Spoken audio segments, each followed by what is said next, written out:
Saya mau sampaikan ada sebuah peristiwa yang terjadi kepada Musa. Jadi kita maju dulu Bapak Ibu Saudara. Musa ketika dia dibentuk oleh Tuhan, ketika dia diproses oleh Tuhan selama 40 tahun di padang gurun, dan ketika dia sudah selesai melakukan semuanya itu, Tuhan memanggil mengutus dia.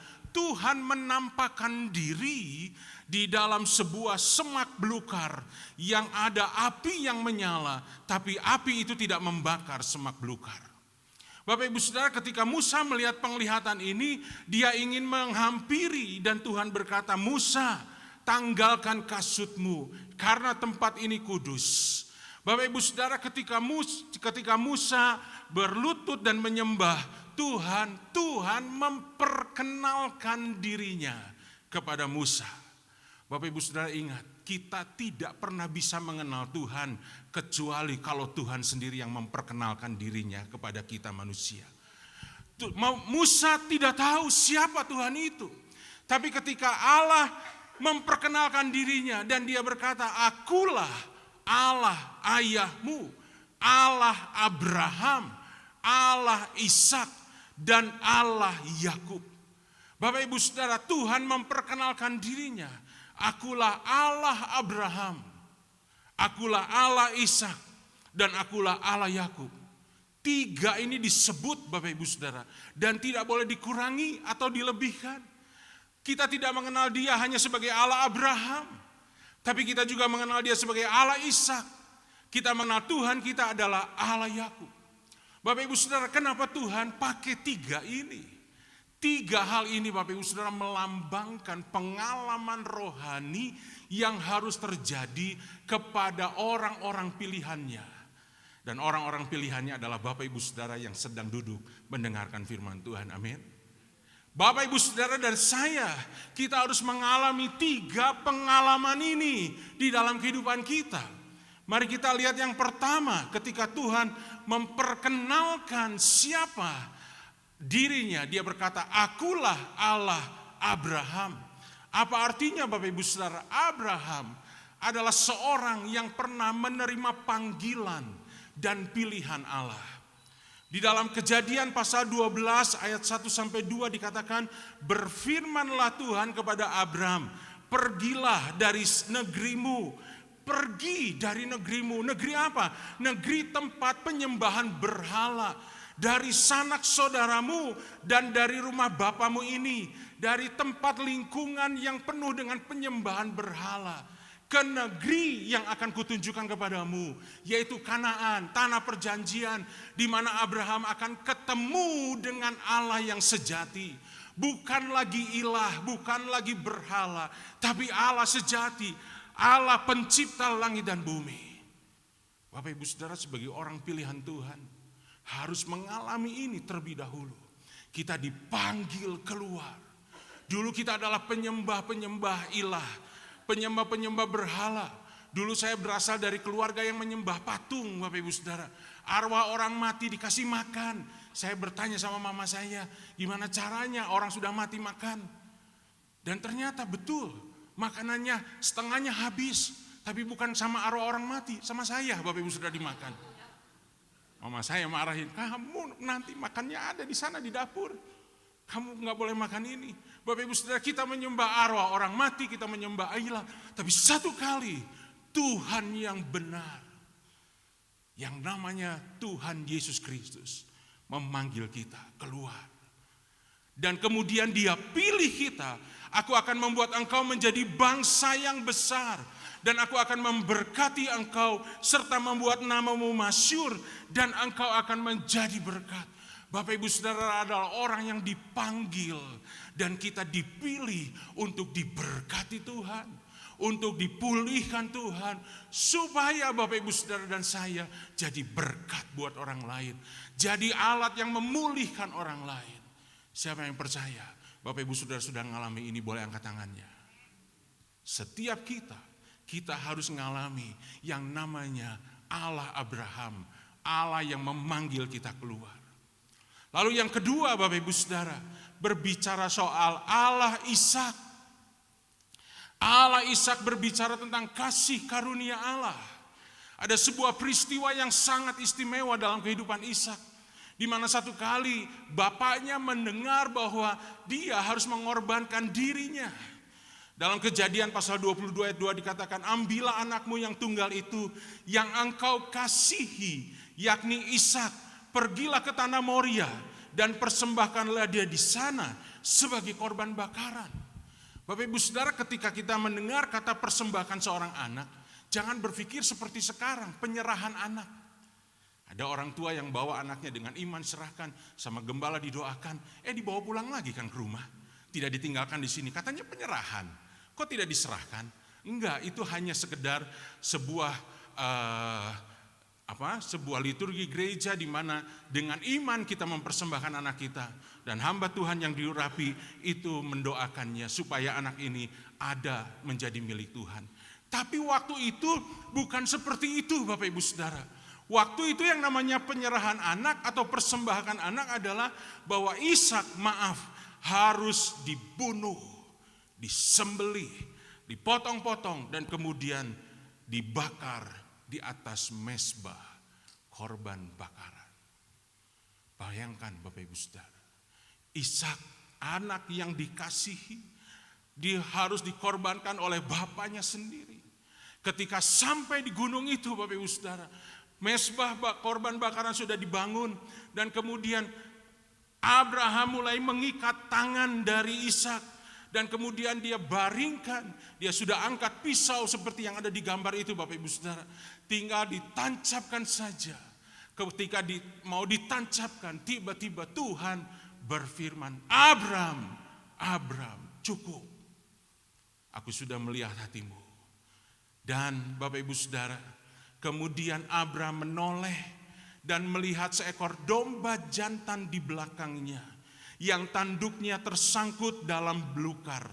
Abraham mengambil domba itu lalu mengorbankannya sebagai korban bakaran pengganti anaknya. Anaknya tidak jadi dikorbankan. Allah kita bukan Allah yang menuntut pengorbanan. Kenapa Bapak Ibu Saudara? Karena Tuhan sediakan seekor domba untuk menggantikan. Bapak Ibu Saudara, ini cuma lambang. 2000 tahun kemudian kita mengenal bahwa Yesus, Putra Allah, dikorbankan oleh Bapa. Supaya apa? Supaya Yesus yang tidak mengenal dosa telah dibuatnya menjadi dosa karena kita. Dosa Bapak Ibu Saudara dan dosa saya ditimpakan kepada Tuhan Yesus. Supaya apa? Supaya kita dibenarkan di dalam Allah. Dan Yesus naik ke kayu salib tidak digantikan oleh siapapun. Tidak digantikan oleh binatang, tidak digantikan oleh muridnya. Bahkan tidak digantikan oleh Yudas Iskariot seperti kepercayaan beberapa orang Bapak Ibu Saudara. Yesus sendiri naik. Kalau Abraham batal mempersembahkan anaknya, tapi Bapa Surgawi mempersembahkan anaknya. Sampai anaknya mati, disiksa luar biasa. Mati di kayu salib, supaya Bapak, Ibu, Saudara, dan saya diselamatkan. Inilah pengenalan Allah kita yang kedua, Allah Ishak. Bapak Ibu Saudara, setelah kita dipanggil keluar, setelah kita dipilih, kita harus mengenal si Yesus Kristus. Kita harus membuka hati, kita harus menerima Dia sebagai Tuhan dan Juru Selamat kita. Juru Selamat karena Dia pernah mati di kayu salib, dan itu sebabnya Dia sanggup menyelamatkan kita. Kita juga harus menerima Dia sebagai Tuhan karena Dia adalah Tuhan Allah kita. Bapak Ibu Saudara, ini harus kita alami. Saya percaya tempat ini semua sudah terima Tuhan Yesus, amin. Semua sudah dibaptis, amin. Dibaptis secara selam. Dengan gaya apa? Gaya dada, gaya bubu. Bapak Ibu Saudara, kita harus percaya dan menerima Tuhan. Ini sudah kita lalui Bapak Ibu Saudara. Sekarang yang ketiga, yaitu Yakub. Bapak Ibu Saudara, saya agak lama di sini. Karena ini yang sedang kita hadapi dalam kehidupan kita. Yakub berbicara, bergumul dengan Allah, dan kemudian dia diubahkan. Dalam Kejadian pasal 32 ayat 27 dan 28 dikatakan, bertanyalah orang itu. Siapa orang itu Bapak Ibu Saudara? Dikatakan itu dalam malaikat Tuhan dengan huruf besar semua. Itu artinya Yesus yang hadir di perjanjian lama. Allah yang menampakkan dirinya kepada manusia dalam wujud manusia di perjanjian lama. Yang istilahnya disebut dengan teofani, Bapak Ibu Saudara. Tuhan menampakkan dirinya kepada manusia dalam wujud manusia di perjanjian lama. Dan dia bertanya, siapakah namamu? Sahutnya, Yakub. Lalu kata orang itu, namamu tidak akan lagi disebutkan Yakub, tetapi Israel. Sebab engkau telah bergumul melawan Allah dan manusia, dan engkau menang. Bapak Ibu Saudara, inilah sebuah kisah yang paling istimewa di dalam kehidupan Yakub, di mana Yakub sebetulnya namanya artinya memegang tumit. Kejadian pasal 25 ayat 26 bagian A dikatakan, sesudah itu keluarlah adiknya, tangannya memegang tumit Esau. Yakub dan Esau ini adik kakak, Bapak Ibu Saudara. Esau adalah yang sulung, dia yang pertama kali lahir. Kemudian Yakub lahir sambil pegang tumit. Bayangkan Bapak Ibu Saudara, dari bayi dia sudah ganggu Esau, dia sudah pegang tumitnya. Artinya apa? Yakub adalah seorang yang sangat cerdik. Dia bisa mengusahakan segala sesuatu, dia bisa mengatur segala sesuatu, dia bisa membuat strategi segala sesuatu, dan akhirnya dia kebablasan jadi seorang penipu, Bapak Ibu Saudara. Karena seorang penipu kan seorang yang cerdik. Kalau dia bodoh nggak mungkin dia bisa nipu, dia yang ketipu, betul nggak Bapak Ibu Saudara?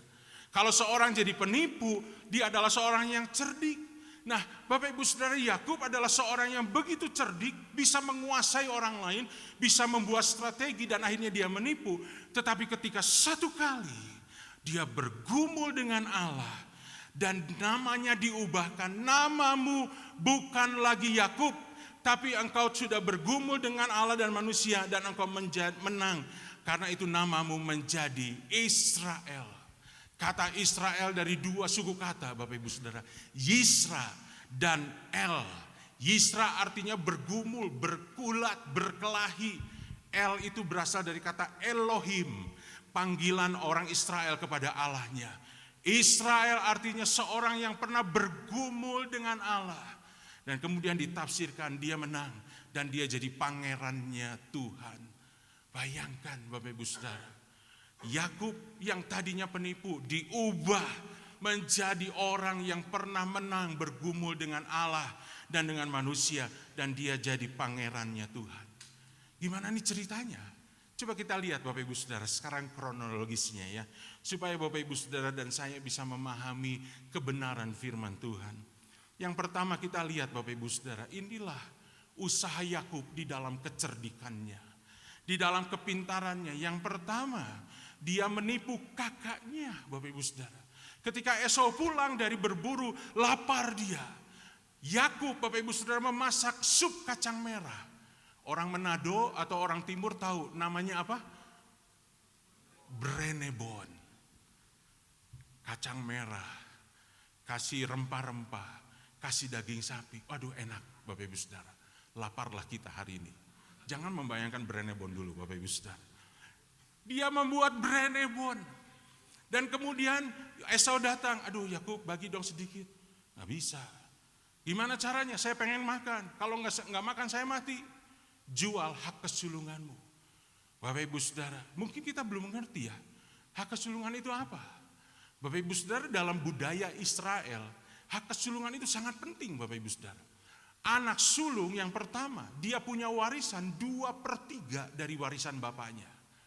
Jadi bayangkan kalau keluarga, sebuah keluarga punya 5 anak, maka 2/3 dari warisan ayahnya buat si sulung sendirian. 1/3 dibagi 4 orang adiknya. Jadi dia punya warisan yang jauh lebih banyak. Dia punya 2/3-nya, yang 1/3 dibagi sama adik-adiknya semua. Bayangkan kalau adik-adiknya ada 12, ya 1/3 dibagi 12 Bapak Ibu Saudara. Dia dapat 2/3 sendiri. Dan dia adalah pengganti ayahnya di dalam memimpin ibadah. Dan itu adalah sebuah kehormatan bagi anak sulung.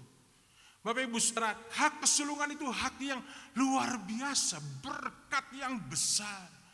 Tapi Esau memandang ringan dan dia jual. Sekarang Yakub, dia bungsu, dia anak kedua, tapi dia punya hak kesulungan. Yang kedua, ketika ayahnya sudah rabun, sudah tua dan mau mati, Ishak berkata kepada Esau, pergi berburu, buat masakannya enak, nanti aku akan berkati engkau. Ribkah, istri dari ayahnya, berkata kepada Yakub, Yakub, kamu sekarang masak yang enak, lalu berganti baju seperti Esau dan kemudian datang kepada bapaknya. Dan Yakub melakukannya, dia tipu bapaknya, Bapak Ibu Saudara. Dia seolah-olah jadi Esau dan dia dapatkan semua berkat yang harusnya untuk Esau. Esau datang, berkatnya habis. Sampai Esau menangis dengan kecewa, berkatnya habis, Bapak Ibu Saudara.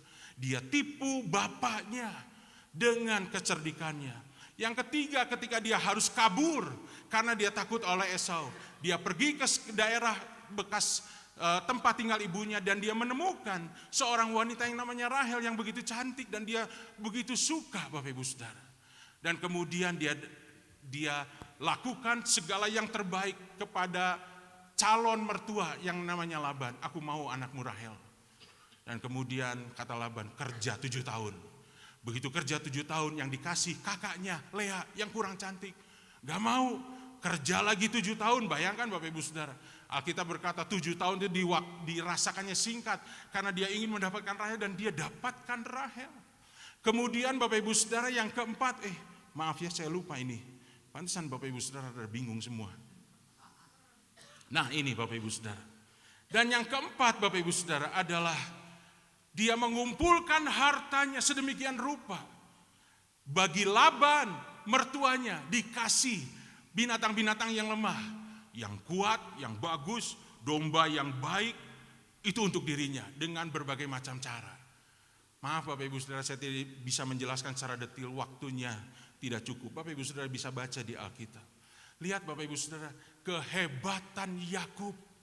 Dia bisa tipu kakaknya, dia bisa tipu ayahnya, dia bisa tipu mertuanya, dia bisa dapatkan apapun yang dia mau. Tapi sehebat-hebatnya Yakub Bapak Ibu Saudara, dia masih punya kelemahan. Ketika dia harus kembali ke tempat asalnya, dia punya sebuah ketakutan yang luar biasa. Karena dia harus menghadapi Esau. Dia ingat, aduh saya udah tipu Esau. Saya sudah tipu dia. Dia pasti dendam, dia pasti mau bunuh saya. Bapak Ibu Saudara, dia berjalan pulang dengan ketakutan. Sampai dia bagi dua semua pasukannya. Hamba-hambanya, budaknya, orang-orang yang kerja sama dia bagi dua. Supaya apa? Supaya kalau Esau marah, yang habis pasukan pertama.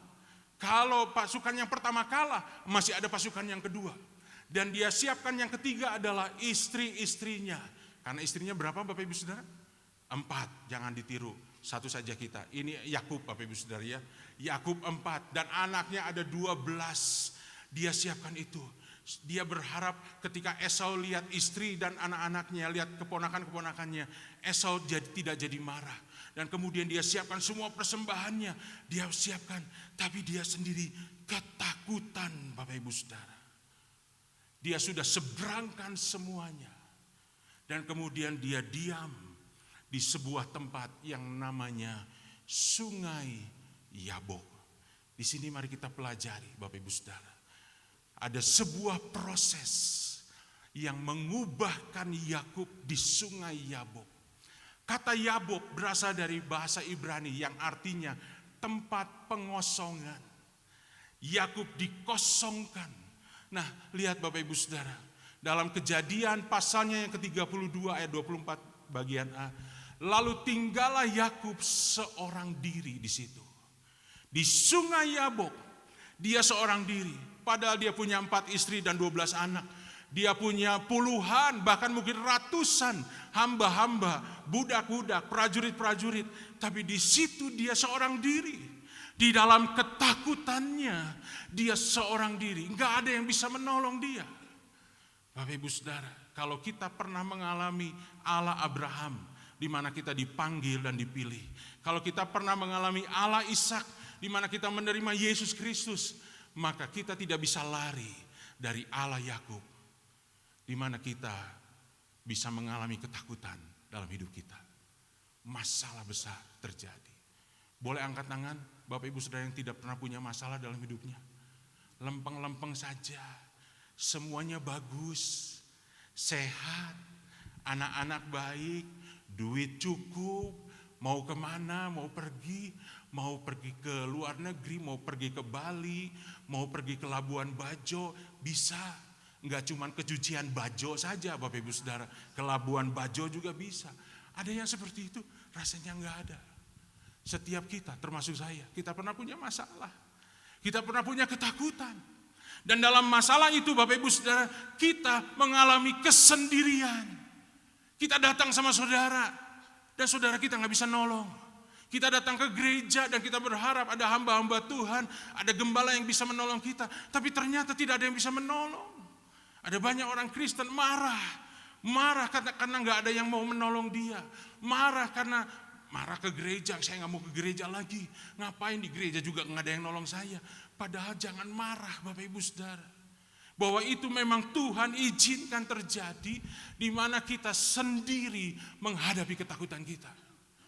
Tuhan bisa membuat sebuah situasi di mana Bapak Ibu Saudara, maaf, tidak ada yang bisa menolong. Tetapi ketika Yakub seorang diri menghadapi ketakutan, dalam ayat yang B-nya dikatakan, seorang laki-laki yang kita kenal dengan namanya malaikat Tuhan itu Bapak Ibu Saudara. Ini adalah Tuhan Yesus sendiri datang sama dia. Bapak Ibu Saudara, ketika kita mengalami masalah, ketika kita mengalami ketakutan, dan ketika itu kita sedang sendiri, kita berharap ada pertolongan dari orang lain, tapi enggak ada satupun yang menolong kita. Jangan marah Bapak Ibu Saudara. Jangan marah, jangan kecewa. Kenapa? Itu Tuhan yang sedang kerja dalam hidup kita. Dia biarkan kita sendirian dalam ketakutan. Supaya apa? Supaya hati kita hanya bergantung sama Tuhan. Hati kita tidak lagi bergantung kepada manusia. Hati kita tidak mengharapkan lagi manusia.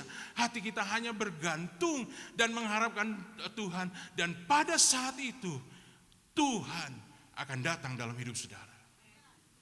Tuhan akan datang dalam keluarga kita. Tuhan akan datang menghampiri kita. Dia akan bergulat dengan kita. Dia akan bergumul. Dan ini adalah lambang dari Roh Kudus. Abraham adalah lambang dari Bapa yang memanggil kita. Ishak adalah lambang dari Yesus Kristus yang mati buat kita. Dan Yakub adalah lambang di mana kita mengalami pergumulan dengan Roh Kudus. Roh Kudus adalah Allah yang besar, tapi Allah itu yang tinggal dalam diri kita. Yang kita kenal dengan nama Allah Immanuel. Allah yang besar tidak pernah meninggalkan kita. Manusia kadang-kadang tidak bisa membantu kita Bapak Ibu Saudara. Kadang-kadang kita harus sendirian, tapi kita tidak pernah sendirian sebetulnya. Ada Roh Kudus yang selalu bergumul dengan kita. Nah Bapak Ibu Saudara, pernahkah kita mengalami ketakutan, udah masalah sendiri, tiba-tiba kita mengalami kelemahan. Kenapa Bapak Ibu Saudara? Karena dalam ayat 25-nya dikatakan bahwa orang itu memukul sendi pangkal paha Yakub. Selangkangan Bapak Ibu Saudara di sini. Kalau Bapak Ibu Saudara pelajari dalam medis, sendi pangkal paha itu yang menyambungkan antara tulang panggul dengan tulang paha. Dan itu adalah sebuah sendi yang memberikan kekuatan sehingga kita bisa berjalan dengan baik. Bapak Ibu Saudara bisa lari, Bapak Ibu Saudara bisa melakukan aktivitas. Kenapa? Karena sendi itu yang menahan antara tulang paha dan tulang panggul. Sehingga dua tulang ini bekerja sama untuk menopang bobot berat kita Bapak Ibu Saudara. Nah itu yang Tuhan pukul, bes, dan kemudian dia terpelecok. Sehingga jalannya agak pincang Bapak Ibu Saudara. Dia sudah ketakutan, dia sudah sendiri, dan kemudian dia dilemahkan oleh Tuhan. Bapak Ibu Saudara pernah ngalami itu? Udah ngalami masalah, ketakutan, gak ada yang bisa nolong, sendiri. Tiba-tiba kita malah jadi lemah. Bukan jadi kuat, bukan jadi berhasil, malah jadi lemah Bapak Ibu Saudara. Tapi satu hal yang kita belajar dari Yakub ayat 26. Yakub berkata, aku tidak akan pernah membiarkan engkau pergi sebelum engkau memberkati aku. Bapak Ibu Saudara, kita belajar dari Yakub ketika kita bergumul, ketika kita dalam keadaan yang sendiri ketakutan. Jangan pernah lepaskan Tuhan, Bapak Ibu Saudara. Jangan pernah melepaskan ibadahmu. Kalau engkau memang beribadah di tempat ini, setialah beribadah. Sekalipun ada masalah, ada ketakutan, dan kita merasa mungkin tidak ada pertolongan, tapi tetap setia beribadah. Kalau di sini ada doa, Bapak Ibu Saudara tetap ikut doa. Kita harus pegang terus Tuhan. Jangan pernah lepaskan Dia. Kenapa? Karena pada saat seperti itu, satu-satunya harapan kita cuma Tuhan, Bapak Ibu Saudara. Dan ketika Yakub tidak melepaskan dia sampai fajar menyingsing, Tuhan tahu kalau matahari terbit, Yakub akan melihat wajah Tuhan dan Yakub akan mati. Itu sebabnya fajar sudah menyingsing. Sekarang aku akan memberkati engkau. Dan kemudian Yakub diubah namanya menjadi Israel. Bapak Ibu Saudara, mari terus pegang Tuhan. Kalau ibadah, terus ibadah. Kalau doa, terus berdoa. Terus pegang Tuhan, terus percaya, terus beriman. Sampai waktunya fajar menyingsing itu. Tuhan akan memberkati kita. Akibatnya apa Bapak Ibu Saudara lihat? Akibatnya apa? Kejadian pasalnya yang ketiga. 13 ayat 1 sampai dengan ayat yang keempat. Alkitab berkata seperti ini. Yakub pun melayangkan pandangnya. Lalu dilihatnya Esau datang. Esau, sumber ketakutan itu datang. Sebelum dia bergumul sama Tuhan, dia ketakutan luar biasa. Sampai dia korbankan banyak orang, bahkan korbankan istri dan anak-anaknya. Dia diam di sungai Yabok. Tapi ketika dia sudah bergumul di hadapan Tuhan, dan dia diubahkan oleh Tuhan, ayat yang ketiga dia berkata, ia sendiri berjalan di depan mereka. Padahal kakinya terpelecok. Justru di dalam kelemahan muncul kekuatan. Dia berjalan di depan mereka. Dia tidak jadi korbankan pasukannya. Dia tidak jadi korbankan istri dan anak-anaknya. Dia datang sendiri dan dia sujud ke tanah 7 kali hingga ia sampai ke dekat kakaknya. Dia berani menghadapi semuanya itu. Dan ayat yang keempat Bapak Ibu Saudara, inilah pekerjaan Tuhan dalam kehidupan Yakub. Tetapi Esau ternyata tidak marah. Esau tidak dendam, dia sudah diubahkan oleh Tuhan. Esau malah berlari mendapatkan dia, didekapnya dia, dipeluk lehernya, dan diciumnya dia.